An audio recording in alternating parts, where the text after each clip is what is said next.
मी 7 August 2024 रोजी सांगोला तालुक्यातील अवैध बेकायदेशीर वाळू उत्खनन पूर्णपणे बंद व्हावे व ते मला लेखी स्वरूपात तहसीलदाराकडून PSI पण मिळावा असे ह्या मागण्यासाठी अर्ज केला. तसं नाही मिळाल्यास मी 15 ऑगस्टपासून आमरण उपोषण तहसील कार्यालयासमोर करणार होतो असं पत्र दिलं.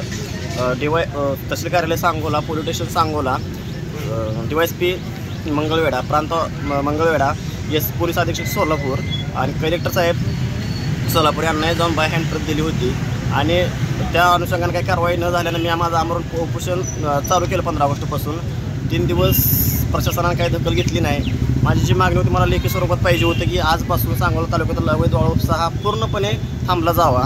ती मागणी ती मान्य करत नव्हते, लिहून द्यायला तयार नव्हते. पण खरोखरच लोकशाहीची ताकद आज आणि खरोखरच एक माणूस काय करू शकतो याचं जिवंत उदाहरण म्हणजे त्यांनी लेखी पत्र दिलं आहे की प्रति श्री एकनाथ हनुमंत शेंबडे, राहणार कमलापूर, तालुका सांगोला, विषय आमरण उपोषण बाबत संदर्भ आपल्याकडील दिनांक 7/8/2024 रोजीचा अर्ज.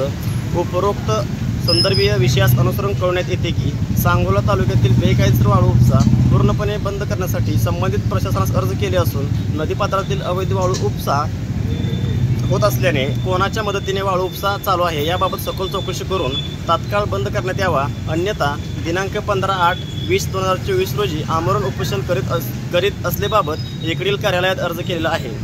त्यांना तिने दिलेलं लेखी प्रत्युत्तर आहे जी आपली मागणी होती. दिनांक म्हणजे आजचा दिवस त्यांनी वेळ मागितला 19 तारखेपासून, उद्या मागितला दिनांक 19/8/2024 पासून येत्या 15 दिवसात कायमस्वरूपी अवैध वाळू उपसा पूर्णपणे बंद करण्यात येत आहे असं लेखी उत्तर त्यांनी दिलेलं आहे. त्याच्यावर